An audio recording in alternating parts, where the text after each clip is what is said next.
길어질 수도 있는데 좀 자세하게 설명을 드리겠습니다. 왜냐하면 이 부분이 그 정비사업장에 가보면 많은 분들이 가장 오해를 많이 하시는 부분이라서 이 부분에 대한 이해가 어느 정도 되시면 그 다음에는 굉장히 수월하십니다. 사업을 이해하시는 게. 그래서 좀 자세하게 설명을 드리겠습니다.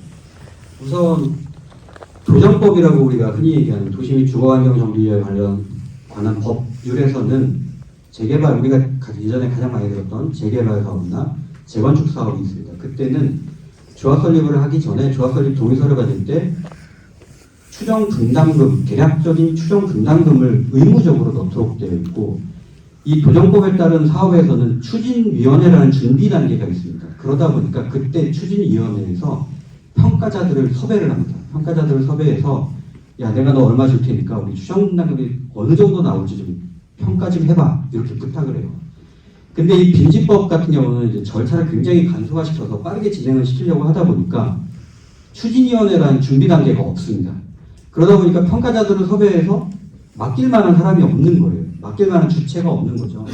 그러다 보니까 가장 많이 사용하는 게 이제 공시지가의 몇 배, 뭐 공동주택 공시가격의 몇 배, 이렇게 해서 숫자를 넣습니다. 근데 이렇게 숫자를 넣다 보니까 오히려 약간 그 주민들의 혼란을 부추기는 상황이 돼버린 거죠. 근데 그러면 이렇게 공시지가의 몇 배, 공동주택 공시가격의 몇 배라고 되는 이 숫자가 그럼 진짜로 네가 말하는 것처럼 아무 의미가 없고 내가 참고하면 안 되는 숫자냐, 이렇게 말씀하시면 또 아니 그건 아닙니다, 이렇게 말씀을 드립니다. 왜냐하면 이 정비사업이라고 하는 거는 기본적으로 이제 이 사업구역 내에 토지, 건물, 뭐 이런 부동산을 소유하고 계신 분들이 내 재산을 투자를 해서 새로운 아파트를 지어서 분양을 해서 거기에서 나오는 수익을 내가 가져가겠다라고 하는 사업입니다. 그러다 보니까 내가 투자하는 자산의 가치는 사실은 일반 시장에서 내가 매매를 한다라고 하면 그때 당시에 절대적인 가치가 아마 있겠죠. 있는데 지금 여러분들은 사업자이십니다. 사업자의 투자 가치는 사업의 성패에 달려 있어요. 사업이 굉장히 좋은 부동산 호황기를 맞이해서 사업을 진행해서 엄청난 수익을 거두었다. 그러면 내 종전자산 가치도 그만큼 높게 평가가 되는 게 맞는 거고요. 반대로 사업이 부동산 시장이 굉장히 어려워서 하락을 거듭하는 시기에 내가 분양을 하는 시점을 맞이했다. 그러면 내 투자 가치는 형편없이 떨어지는 게 맞는 겁니다. 이게 도정법이 진행이 될 때, 재개발, 재건축 사업이 진행될 때 아주 기술적인 키를 하나 만들어 놓은 게 비례율이라고 하는 겁니다. 이 비례율을 가지고 이 사업에서 발생하는 수익을 종전자산 가치에 환원시키는 장치를 만들어 놨습니다. 이 부분을 잠깐 여기 화면 준비되어 있으면 좀 설명을 드리겠습니다. 그 비례율 계산식 화면을 좀 띄워주시겠습니까?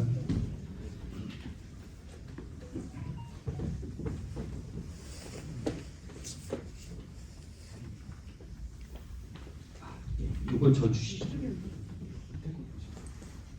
예. 비례율 변화 말고요. 우선 비례율. 이 비례율이라고 하는 단어를 굉장히 많이 들어보셨을 텐데 아직 정확하게 모르시는 분들이 있을 것 같아서 잠깐 설명을 드리겠습니다. 비례율이라고 하는 것은 이 정비사업을 통해서 발생하는 총 분양 수익, 여기에는 조합 분양, 일반 분양, 뭐 근린상가, 뭐 공공택지가 있으면 공공택지 매각, 뭐 여러 가지 하여간 그 조합이 돈을 버는 모든 것이 들어간다라고 생각하시면 됩니다. 이 분양 수익에서 이 정비 사업을 하는데 들어가는 돈, 내가 투자하는 땅과 건물 말고 나머지 공사비, 뭐 저희 같은 감정평가자한테 주는 평가 보수, 뭐 여기 설계사분께 드리는 설계비, 뭐 기타 등등 모든 사업 비용을 뺍니다. 빼면 어떻게 보면 이게 우리 일반적인 개념으로 보면 매출 총이익 뭐 이런 정도가 되는 거예요. 요거를 종전자산 가격으로 나눕니다. 이 종전자산 가격은 조합원의 종전자산 가격, 저희가 평가한 가격이죠. 이 가격으로 나누면 이 비례율이 나오게 되는데, 여러분들께서 일반적으로 생각할 때는 요게 그러면 내 재산 가치 이렇게 생각하실 수 있는데 사실은 그게 아니다라는 걸 아까 말씀드렸던 부분이거든요. 요게 왜 그렇게 되는지 한번 보겠습니다.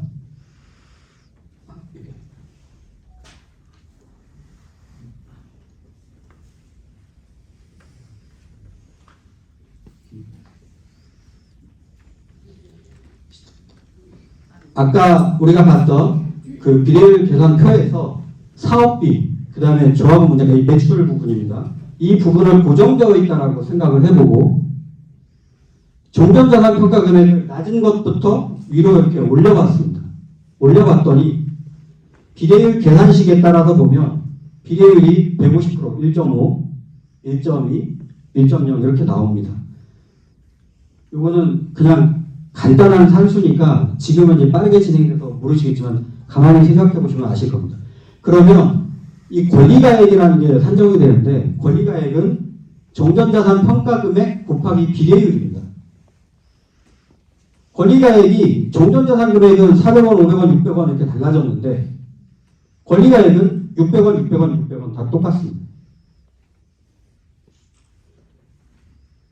이 정비사업에 참여하시는 조합원분의 재산 내 가치는 이 금액이 아니고 이 금액이라는 겁니다.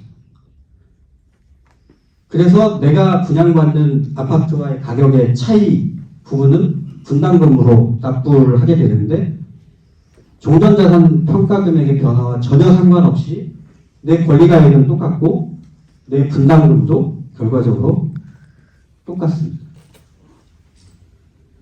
그래서 실제로 우리가 평가금액이 2,200만 원 이하 이게 중요한 게 아니고 이게 전체적인 추정 속에서 똑같은 기준으로 만약에 추정한 숫자라면 신뢰할 수 있는 숫자다라고 생각하시면 되는 겁니다.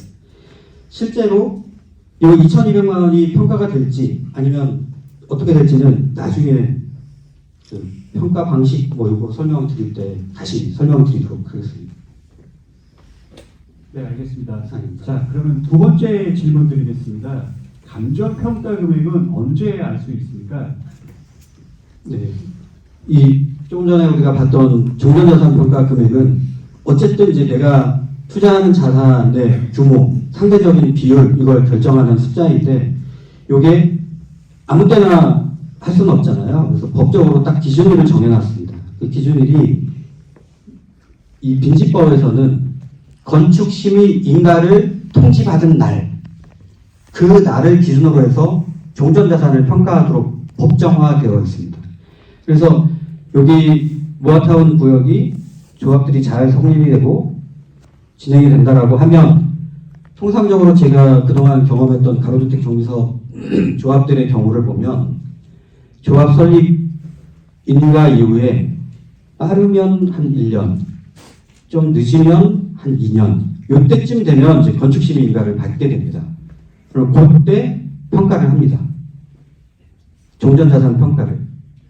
그래서 여러분께서 아시게 되는 내가 종전자산 평가 금액이 이만큼이구나 라는 거는 그때쯤 아시게 되는 거고 실제로 이제 아까 그 권리가액이라고 했던 진짜 내 자산 가치가 얼마인가라고 하는 부분은 이제 분양 신청 공고가 나가고 분양 신청을 할 때쯤 되면은 종호자산이 이제 조합원 분양가가 얼마고 뭐 이 사업의 사업 비용이 어느 정도 들어가고 추산이 돼서 비례율이 얼마고 권리가액이 얼마쯤으로 예상이 되니까 분양 신청하세요라고 통지가 옵니다.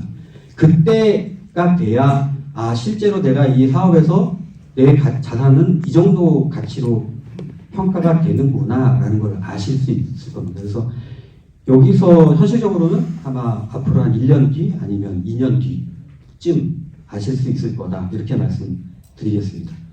이상입니다. 1년 뒤나 2년 뒤라는 건 종합 설립 인가 이후에 1년 뒤나 2년 뒤를 말씀하시는 건가요? 예, 그렇습니다. 네, 알겠습니다. 자, 세 번째 질문입니다. 단독주택과 공동주택의 감정평가 방식이 같은가요? 네, 약간 다릅니다. 이 부분도 좀 자세한 설명이 필요해서 다시 한번 이 슬라이드를 좀 보시면서 하시겠습니다.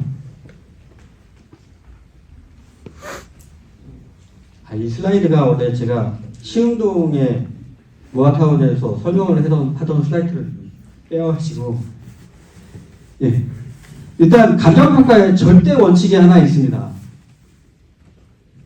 그건 뭐냐면 시장 가치를 기준으로 평가한다. 이 말을 꼭 기억해 두십시오. 시장 가치를 기준으로 평가한다. 이 시장 가치라고 하는 거는 뭐 이렇게 뭐 시장에 정통한 몇 사람이 모여서 충분히 그 물건에 대해서 고민한 다음에 아 그래 이 가격이면 되겠구나 라고 생각되는 그 가격이라는 겁니다. 이 부분 때문에 많은 분들이 정말 오해를 많이 하시거든요. 토지를 평가할 때 공시지가 기준법을 적용해야 한다라고 감정평가에 관한 규칙에 딱 명시되어 있습니다. 그러니까 평가, 이 정비사업이든 보상사업이든 어떤 곳에서든 평가를 할 때 이 반대하시는 분들이 가장 많이 말씀하시는 게 공시지가를 기준으로 평가하기 때문에 네 재산을 아주 형편없이 평가할 거야. 이렇게 얘기를 하십니다. 근데 사실은 법문에 공시지가 기준법이라고 써 있지만 요 산식을 잘 보세요. 평가에는 공시지가 곱하기 시점수정 곱하기 지역요인 뭐 개별요인 빨갛게 제가 그 밖의 요인 보정이라고 되어 있습니다. 이 그 밖의 요인 보정이라는 게 뭐냐면 여기 현실 거래가와 공시지가의 차이를 보정하는 거다 이렇게 되어 있잖아요. 우리나라 사람들 다 압니다. 공시지가가 현실 가격과 괴리가 크다라는 거를. 그게 공시지가 제도가 매년 1월 1일 기준으로 공표가 되고 시장의 변동을 반영하지 못하고 그다음에 또 다른 어떤 정책적인 이유 뭐 여러 가지가 결부가 되면서 현실지가와 공시지가는 괴리가 있을 수밖에 없습니다. 근데 그러다 보니까 내 재산에 대해서 공시지가 네 맘대로 정부가 알아서 정해놓은 가격대로 평가해? 이건 말이 안 되는 거죠. 우리 자유민주주의 사회에서는 용납될 수 없는 제도잖아요. 그러다 보니까 대법원의 누적된 판례로 정당하게 인정받고 있는 부분이 이 그 밖의 요인 보정이라는 겁니다.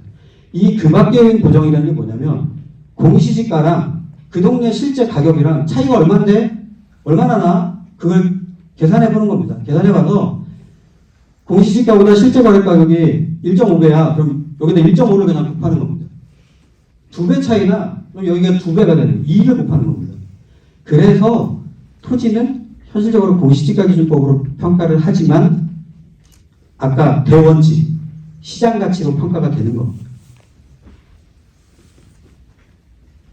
건물의 경우에는 건물만 따로 이렇게 거래되는 사례도 거의 없고 건물을 짓는데 얼마 들어가는지 이제 좀 건축에 정통한 사람들은 알잖아요. 그러다 보니까 원가, 이 건물 짓는데 얼마가 들어갔어? 이걸 보는 겁니다.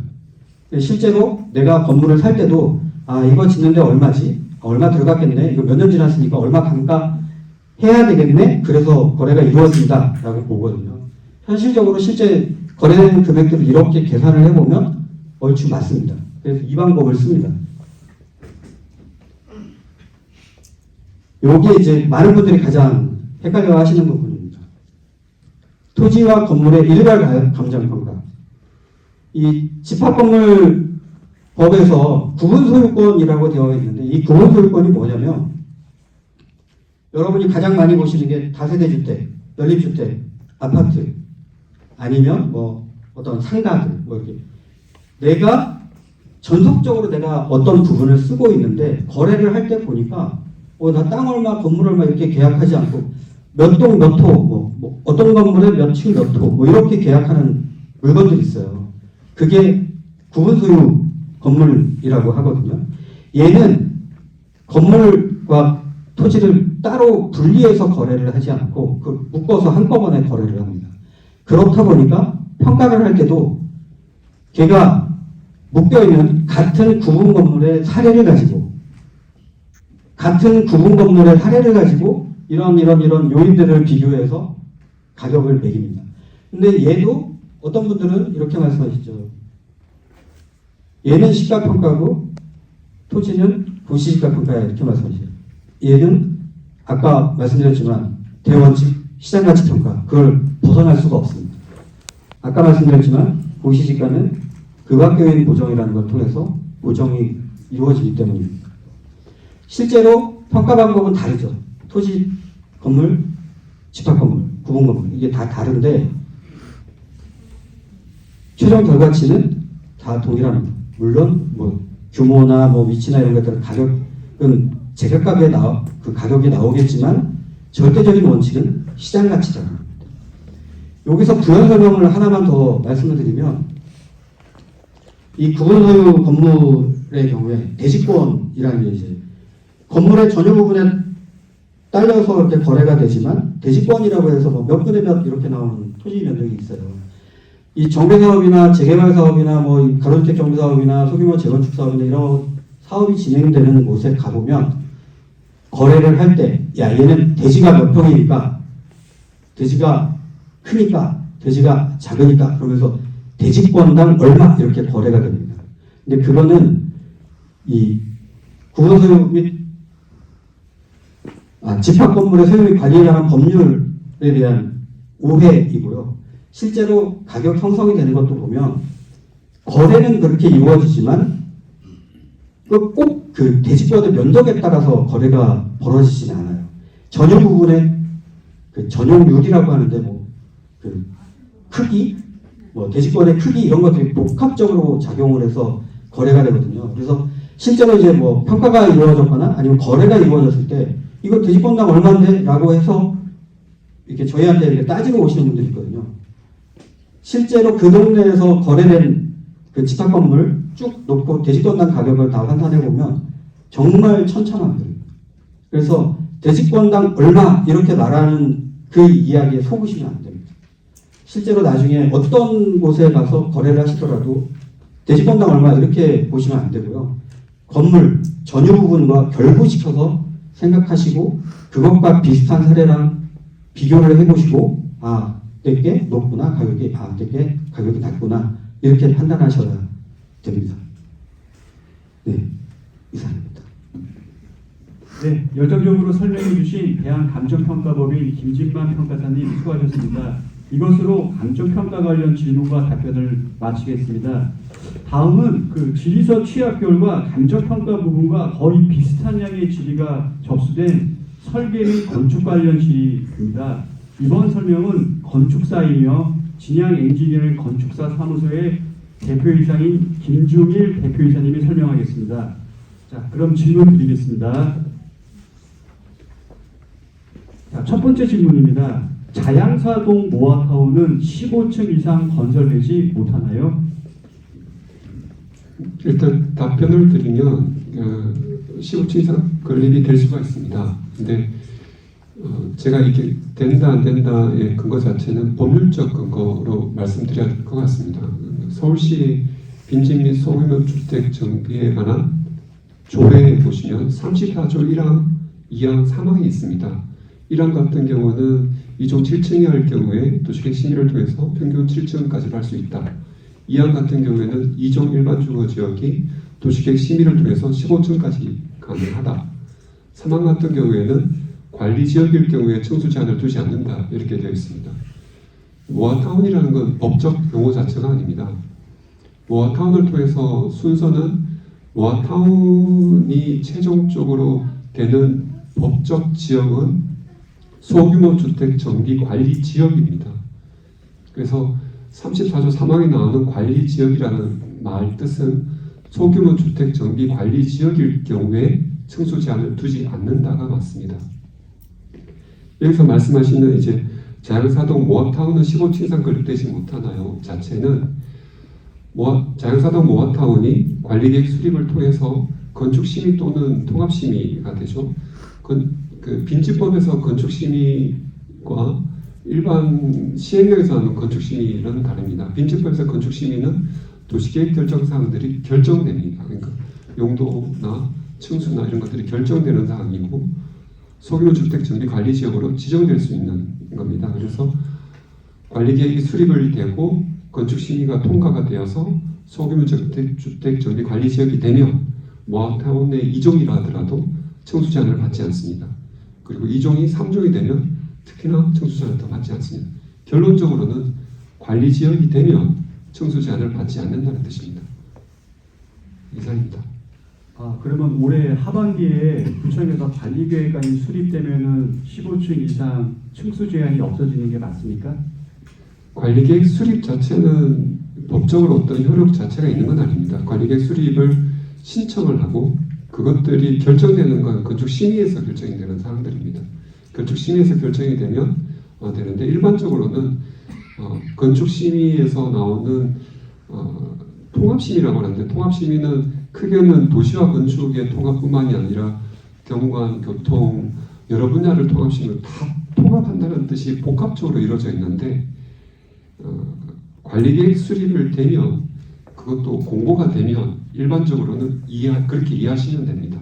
우리가 종상향이 되었구나 또는 층수 제한이 풀렸다 이렇게 이해하시면 됩니다.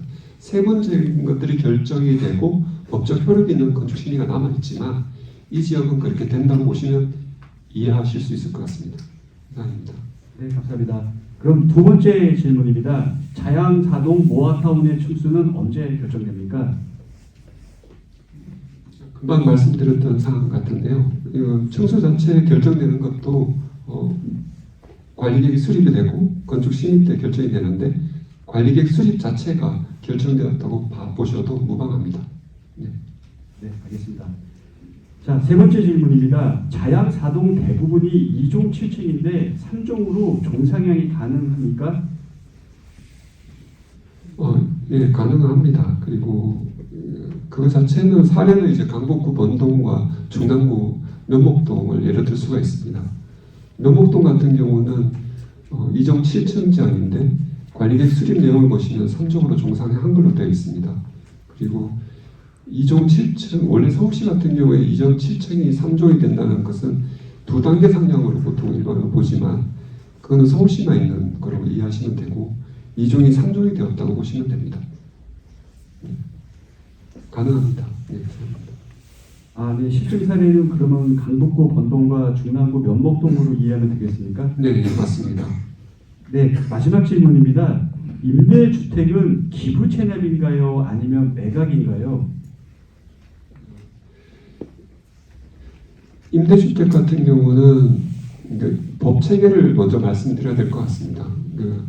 건축에 있어서 가장 중요한 법은 국토의 관리 및 이용에 관한 법률이 건축에서는 헌법과 같은 법입니다. 그 법에서는 1종 같은 경우는 150에서 200, 2종은 200에서 250, 3종은 250에서 300까지 이렇게 되어 있는데 서울시 같은 경우에는 가장 지자체 조례에 따라서 용적률을 정하게 되어 있는 가장 낮은 범위를 정했습니다. 1종은 150, 2종은 200, 3종은 250 이렇게 되어 있습니다. 근데 이제 법적 상한 용적률까지 갈 때는 임대를 20%까지 하게 되면 할 수가 있습니다.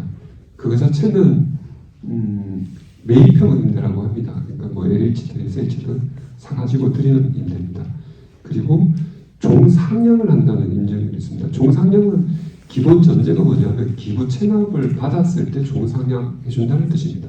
그래서 종상향을 하기 위한 용적률, 그러니까 저희가 250에서 300이 됐다 그러면 50%가 증가되겠죠. 그것의 반인 25%는 기부 체납을 위한 지어서 그러니까 기부 체납을 해주는 용적률이 임대입니다. 그래서 총 용적 체납하는 용적률은 45%로 되게 크다고 느껴질 수 있는데 100일 때 45%는 되게 큰데 300% 갔을 때 45%이기 때문에 실제로는 300을 갔을 때는 15% 정도 기부 체납 받게 되지는 않습니다. 임대 대주는 게 그 정도 비율을 받게 되지 않습니다. 그래서 일반 정비 사업할 경우에는 15%가 기본입니다. 이제 재개발 사업일 때 서울 같은 기본이 15%로 시작하는 단계인데 이건 재개발 사업은 기본이 임대가 15%인데 땅도 내어주게 되어 있죠. 근데 가로주택은 그런 면에서는 되게 유리한 사업 방식입니다. 이상입니다. 네, 그리고 임대주택 비율은 어떻게 되나요? 비율은 뭐 같이 또 중복돼서 말씀드렸던 사항인데요. 그러니까 우리가 서울시 같은 경우에 낮게 했는데 국토법에서 나오는 용적률까지 올려주는 비율 자체는 20%를 하게 되면 층수에 대한 완화를 풀어주게 되어 있습니다. 그리고 상한 용적률까지 채우게 되어 있고 종상향을 한다고 했을 때는 늘어난 용적률의 반, 보통 50% 정도 늘어나기 때문에 25%, 아까 20%, 45%이긴 한데 목표 용적률이 300%이기 때문에 300%로 봤을 때는 15% 정도 되는 비율입니다. 네, 이상입니다. 네, 굉장히 꼼꼼하게 설명해 주신 진양 엔지니어링 건축사 사무소의 김중일 대표이사님 수고하셨습니다. 이것으로 설계 관련 질문과 답변을 마치겠습니다. 다음은 실제 질의 내용이 다른 주제와 연관성이 많아 구분하기 쉽지 않았던 법률 관련 질의입니다. 이번 설명은 법무법인 인본의 정한철 대표 변호사님과 용도근 이사님께서 설명하겠습니다. 자, 그럼 질문 드리겠습니다. 첫 번째 질문입니다. 반대하면 20% 이상 더 받을 수 있다는 말이 사실인가요? 답은 제가 봤을 때는 X입니다. 왜냐하면 20%가 넘을 수 있는 사안이 예외적으로 있을 수 있고 대부분은 아까 평가사님 말씀하셨듯이 그러니까 시가에 준하는 그 배상 금액이 그러니까 산정이 나오기 때문에 그게 크게 벗어나지는 않을 거라고 생각합니다. 예전에는 종전 그 평가 재산가액 평가할 때 좀 낮게 하는 성향이 있었는데요. 최근에는 이제 시가에 준하는 어떤 종전 자산가액을 산정을 하고 있기 때문에 크게 뭐 시가의 어떤 크게 벗어난 어떤 금액은 산정이 안 된다라고 말씀드리겠습니다. 그리고 실제 이제 소송에서 저희가 이제 매도 청구 소송을 하게 되면은 그러니까 상대방은 금액을 올리기 위해서 어떤 노력을 하시는 거고 저희는 조합 입장에서는 최대한 낮게 하기 위해서 하는 거고 그 객관적인 평가는 법원에서 선정 감정 평가인이 시가에 준하는 배상을 그러니까 손해배상 금액을 감정 평가로서 산정을 하고 있습니다.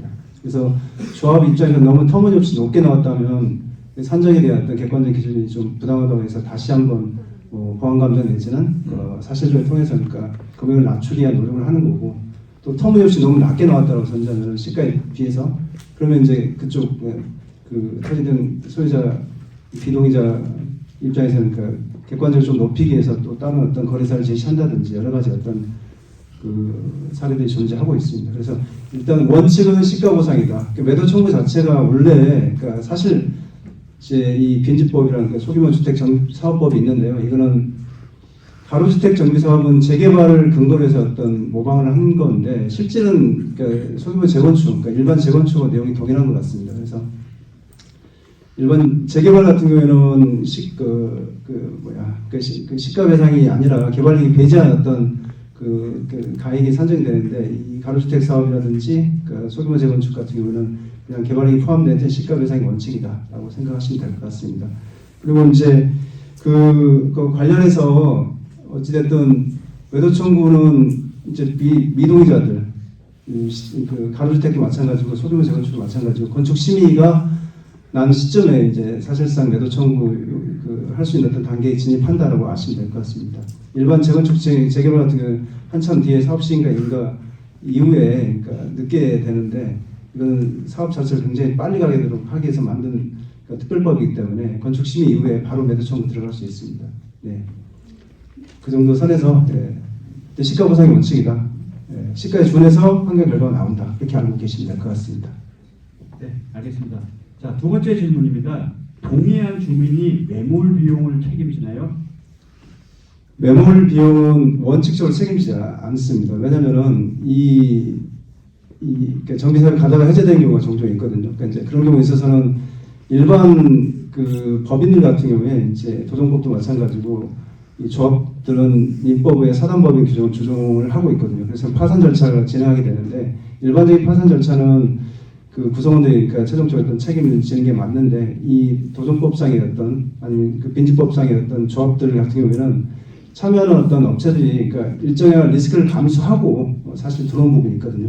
언제든지 해제될 수 있다는 전제하에서 그러니까 사람이 들어온 부분이 있고 또 중간중간 자기들이 이제 빠져나올 수 있는 어떤 보전 조치들이 있을 수 있기 때문에 그러니까 동일하게 일반 채권자도 동일하게 평가를 하지 않고 있다는 게 판례의 어떤 기본 원칙이고 대신에 그래서 이제 원칙적으로는 청구할 수 없다. 대신에 이제 예외적으로 그러니까 정관에 어떤 규정을 둔다든지 그러니까 정관은 자치법규이기 때문에 정관의 매몰 비용은 조합원들이 부담한다라고 명확하게 근거 규정을 둔 경우에 있어서는 이제 예외적으로 가능하고 또 두 번째 조합 총회를 통해서 그래도 이제 저희가 해산하고 그러니까 해야 되는데 매몰 비용은 조합원들이 부담하지 않고 총회에서 결의를 거치면 또 가능합니다.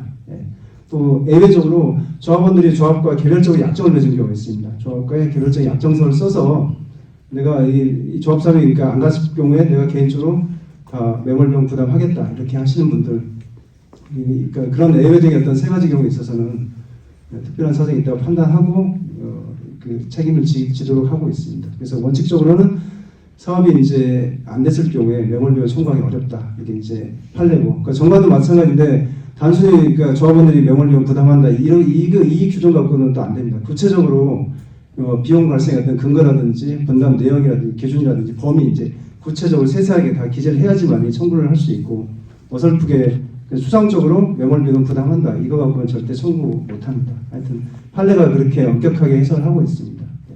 네. 그 정도 하고 그러니까 판례 사안에서는 그러니까 정비 사업 뭐 청산금 부담하듯이 할 수 있지 않냐 아니면 정비 사업비를 지금 그 토지 등 소유자 조합원들이 부담하도록 하고 있기 때문에 그것도 역시 뭐 부담할 수 있는 거 아니냐 이런 어떤 주장들을 했었는데 다 그 배차관 취지는 이제 관리처분 전제로 해서 그 정상적으로 사업을 전제로 했을 때 어떤 그 규정들이기 때문에 그 해제되는 경우에 있어서는 적용할 수 없다라고 해서 명시적으로 이렇게 밝히고 있습니다. 네. 네, 알겠습니다. 세 번째 질문입니다. 정비사업구역의 세입자 임대차 효력은 어떻게 되나요? 임대차가 이제 법에 이제 그러니까 도시정비법하고 이제 빈집법에 어떤 두 가지 규정이 있긴 한데요.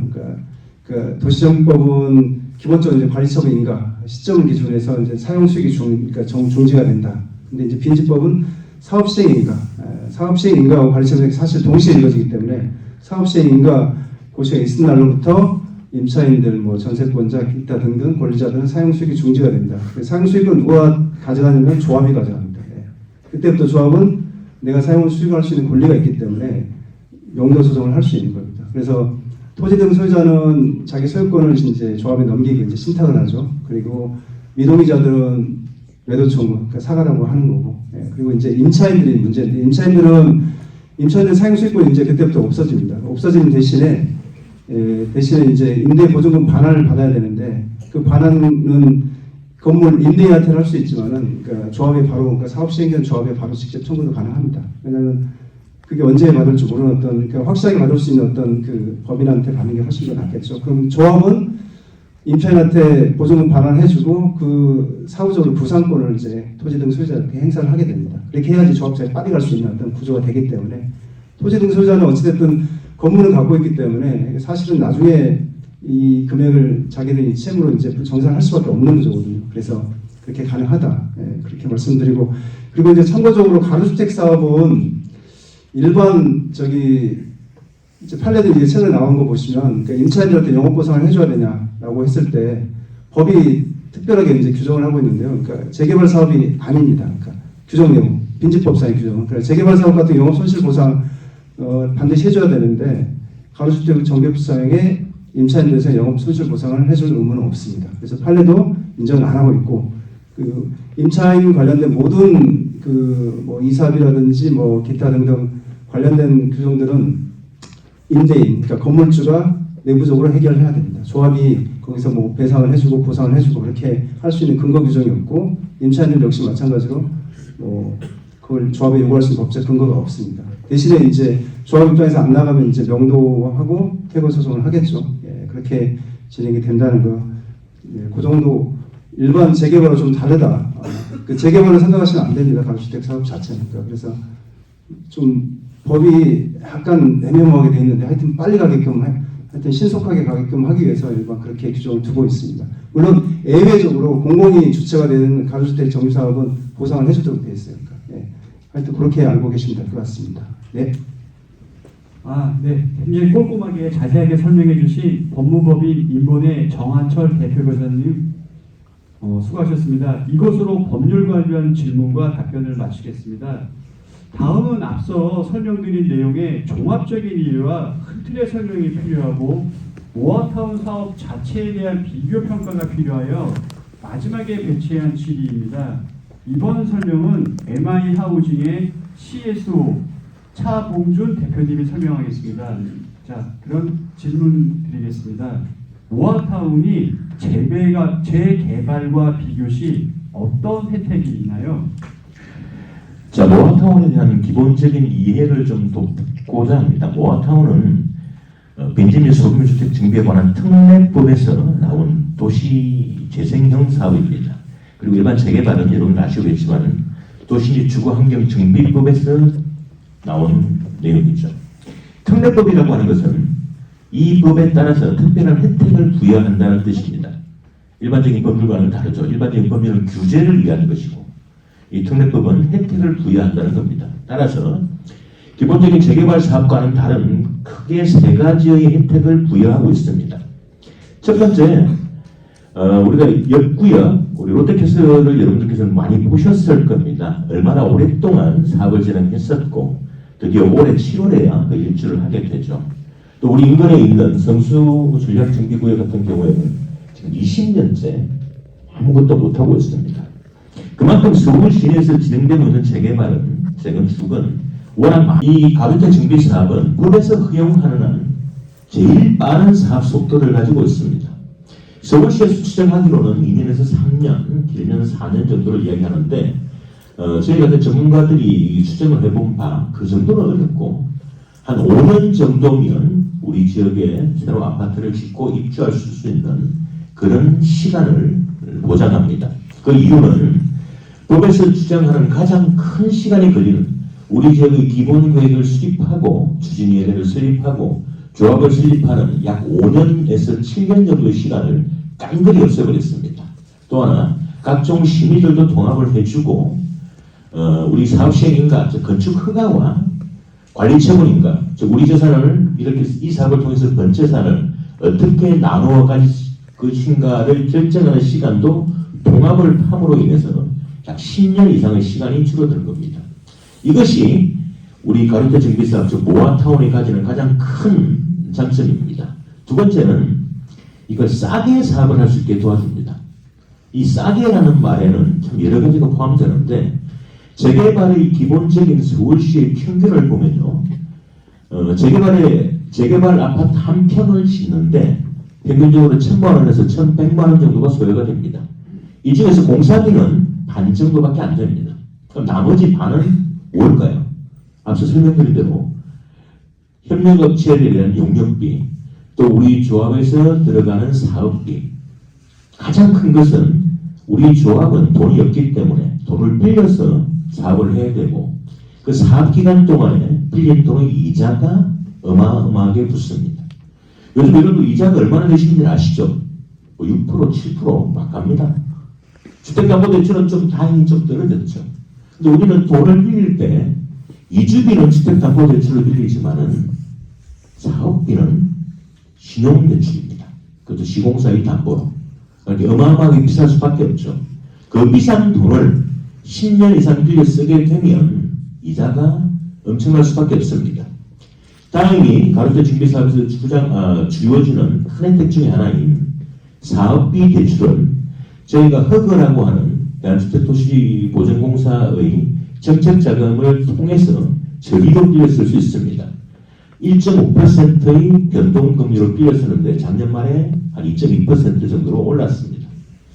따라서 일반 대출보다는 약 3분의 1 정도가 작은 금액으로, 3분의 1에 해당하는 금액으로 일반 사업에 비해서 3분의 1에 해당하는 사업기간으로 사업을 진행할 수 있기 때문에 일단 사업을 싸게 할 수 있다는 겁니다. 즉 사업비가 적게 들면 그만큼 남는 돈이 여러분들 보주머니에 들어간다고 생각하시면 될 겁니다. 세 번째로는 많이 짓게 도와줍니다. 재개발의 기본적인 것 다른 데 필요 없고요. 우리 인근 롯데캐슬을 제가 비교를 해드리겠습니다. 롯데캐슬의 용적률이 298%입니다. 사업 용적률이 어마어마하게 높죠. 여기는 일단 기본이 3종 일반 주거지역이었습니다. 그런데 이게 298%가 허수가 있습니다. 그게 뭐냐고 하면 이 땅의 20%에 달하는 땅이, 사업을 할 수 있는 땅이 도로나 공원으로 기부 체납을 해야 됩니다. 그러니까 그 20%라는 땅을 뺀 나머지에서 298%, 실제로는 235% 정도의 용적률밖에 되지 않습니다. 근데 우리는 어떨까요? 가로대 정비사업은 원칙적으로 기부 체납이 없습니다. 근데 모아타운 기본계획을 수립하면 기부 체납을 할 수도 있어요. 그럼 기부 체납을 하게 되면 어떻게 될까요? 재개발은 기부 체납에 따른 인센티브가 없습니다. 가로대 정비사업은 한 구역당 375억이라고 하는 지원금이 있습니다. 기부 체납을 하게 되면 그에 따른 비용을 돈으로 돌려받습니다. 두 번째, 그게 모자랄 경우에는 용적률로 인센티브를 받습니다. 쉽게 말씀을 드리면 기부 체납이 없는 우리 순수한 땅의 300%를 고스란히 아파트를 지을 수 있습니다. 즉 그만큼 같은 부지 내에서 많이 지을 수 있다는 겁니다. 많이 지으면 어떻게 됩니까? 여러분들 수익이 커지죠. 이게 특례법으로 이 사업을 활성화하기 위해서 한시적으로 운영이 되고 있습니다. 다행히도 우리 자양동은 모아타운 구역으로 선정이 되었기 때문에 현재는 그 혜택들을 고스란히 누릴 수 있습니다. 딱 이 세 가지가 다른 여러 가지 있지만 여러분께서 기억하셔야 될 가장 중요한 가로주택 정비사업 모아타운이 가지는 큰 혜택이라고 보시면 되겠습니다. 자, 네. 굉장히 열정적으로 설명을 하셔서 저도 계속 설명하니까 좀 빠졌네요. 자, 그럼 두 번째 질문 드리겠습니다. 자양 1동, 아닙니다. 자양 1 재건축과 모아타운 비교 시 사업 방식이 더 좋은 곳은 어디인가요? 자, 아까 설명을 드렸기 때문에 다시 한번 간략하게 설명을 드리겠습니다. 우리 자양 1동 롯데캐슬 아마도 우리 주변에 바로 붙어 있기 때문에 여러분들 앞으로의 아파트 가격의 변동은 롯데캐슬과 많이 비교를 하실 겁니다. 근데 일단 저희가 보기에는 롯데캐슬보다는 우리 쪽 땅이 좀 더 좋다고 보여집니다. 물론 롯데캐슬 쪽에서는 한강대로가 좀 더 가깝기 때문에 자기들이 좋다고 이야기를 하겠죠. 근데 저희는 전체적이라든지 교통이라든지 학교라든지 여러 가지를 따져보면 또 특히나 규모에서 우리 모아타운에도 좋아 보입니다. 이거는 제 개인적인 생각이고요. 자, 롯데캐슬은 앞서 설명드린 대로 사업 부지에서 235%로 개발된 사업입니다. 20% 기부 채널을 빼고 나서 298%라고 이야기를 하죠. 우리는 기부 채널 없이 300%로 사업을 진행할 수 있는 곳입니다. 당연히 모아타운이 우수합니다. 이 모아타운은 현정을 하는 정비사업 중에서 가장 뛰어난 사업성을 자랑합니다. 왜요? 특례법이니까요. 서울은 정권 5년 동안 약 400여 소의 재개발, 재건축 지역이 해제가 되었습니다. 원래 만들어졌던 곳의 반 정도가 해제가 됐다고 보시면 됩니다. 그 이후에 재개발, 재건축을 나쁘게 봤죠. 저 사람들은 자기 땅에서 우리 돈으로 사업을 하는데 정부는 그 사람들이 흡사 개발 이익을 몽땅 가져가는 아주 나쁜 사람으로 매도를 했습니다. 그래서 사업을 못하게 막았죠. 금융으로도 법적으로도. 그러다 보니까 서울에 아파트를 공급할 수 있는 방법이 아예 사라져버렸습니다. 이게 사라져버리다 보니까 작년 저번정부 말 2020년부터 아파트가 없는데 새 아파트가 전혀 없는데 서울은 공급할 곳이 없는데 라고 판단이 되고 이 공급 정책을 확대하기 위해서 수도권 주택 공급 정책을 만들었죠. 이때부터 이게 두드러지게 나타났습니다. 서울에서 재건축, 재개발을 제외하고 아파트를 공급할 수 있는 유일한 방법은 이 가로주택 정비사 모아타운밖에 없습니다. 근데 우습게도 재건축, 재개발의 경우에는 앞서 제가 뭐라고 그랬죠? 시간이 앞으로도 10년, 15년이 걸릴 수밖에 없습니다. 그럴 수밖에 없는 태생적인 한계가 있어요. 또한 우리 인근에 신속통합구역이라고 하는 재개발 구역이 선정이 되었습니다. 자, 신통구역은 모아타운과 더불어서 서울시에서 지금 가장 강력하게 추진하고 있는 두 가지 주택정책의 하나입니다. 그럼 신통은 얼마나 걸릴까요? 신통은요 아주 간단합니다. 아까 제가 가장 재개발에서 많이 걸렸다고 했던 조합 설립까지 5년에서 7년 정도의 시간을 관에서 개입해서 약 3년 정도를 줄여주겠다는 겁니다. 반 정도를 줄여주겠다는 거예요. 그럼 15년이 걸리는 사업이 초반에 7년을 5년을 줄여준다고 해도 10년 이상이 걸립니다. 그럼 이 정책이 이번 정부 하에서 어떤 결실을 맺을 수 있을까요? 없습니다. 재개발, 재건축이 늦어지는 가장 큰 이유는 딱 하나입니다. 우리나라의 정권이나 정책이 바뀌기 때문에 그때마다 전혀 새로운 계획을 만들어야 되기 때문에 그렇습니다. 잘 진행되다가 오세훈 시장 때 잘 진행되다가 오세훈 시장이 갑자기 도시락에 목숨을 걸었습니다. 낙마를 하고 나니까 갑자기 성수전략준비구역이 어떻게 됐습니까? 그대로 스톱했습니다. 왜요? 박원순 시장은 그대로 하면 안 되는데요 라고 이야기를 했어요. 자, 박원순 시장이 자리를 물러나고 나니까 성수 전략정비구역이 어떻게 됩니까? 다시 시작합니다. 막 활기를 띠고 있어요. 50층 막 짓는데요. 근데 이게 몇 년 걸린다고요? 지금 성수 전략정비구역은 기본적으로 교통위험 평가만을 마쳤을 뿐입니다. 그것도 제일 빠른 곳이. 기본 계획이 아직까지 수립이 완전히 안 돼 있어요. 그럼 빨리 해도 이 정권 하에서는 어떤 결과를 도출하기 어려울 수도 있습니다. 물론 빨리 잘 진행이 됐으면 저도 좋겠습니다. 그렇게 되면 우리한테도 유리할 거예요. 그래서 정비 사업과 관련해서는 가장 중요한 것은 최단시간 내에 사업을 시작할 수 있는 것. 즉 저희가 인허가를 2년 내에 끝을 낸다고 말씀을 드렸었는데 2년 내에 3년 내에 끝을 낸다는 이야기는 우리 사업은 최소한 정권의 변동이나 어떤 정치적인 사안으로 사업이 뒤바뀔 염려는 없다는 겁니다. 지금 혜택을 많이 주고 있는 것 이대로가 우리 사업에 그대로 도움을 줄 수 있다는 것이 가장 중요한 부분입니다. 5년 내에 사업을 끝낼 수 있는 유일한 사업. 그렇기 때문에 이 모아타운 사업이 서울시의 새로운 정책 결정 투표에서 당당히 1위를 차지하게 되었습니다. 그만큼 아직까지는 혜택을 많이 주고 있고 관할청, 행정청에서 5년 내에 성과를 볼 수 있는 것 이것이 바로 모아타운이기 때문에 우리 사업을 여러분들께서는 빠르게 추진을 해야 된다고 생각합니다.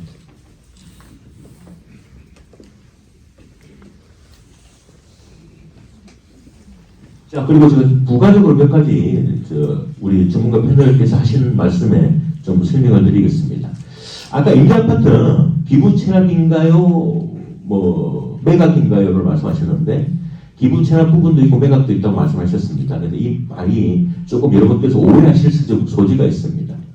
기부 체납 부분은 우리가 종상향되는 부분에 따른 용적률에 대한 부분은 기부 체납이라고 이야기합니다. 근데 그 기부 체납은 아파트를 짓는 데 들어가는 비용을 기부 체납한다는 뜻이 아니고 그 아파트에 구속된 토지 비용을 받지 않는다는 뜻입니다.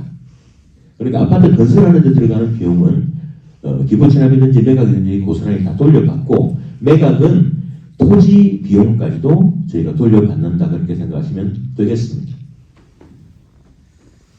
네, 지금까지 열정적으로 설명해 주신 MI 하우징의 CESO 차봉주 대표님 수고하셨습니다. 이상으로 주민들이 참여한 공동질의에 대한 전문가 답변을 마치겠습니다.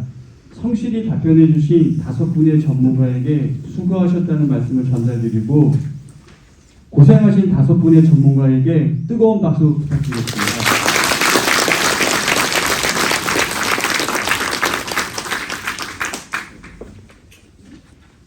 자, 여러분.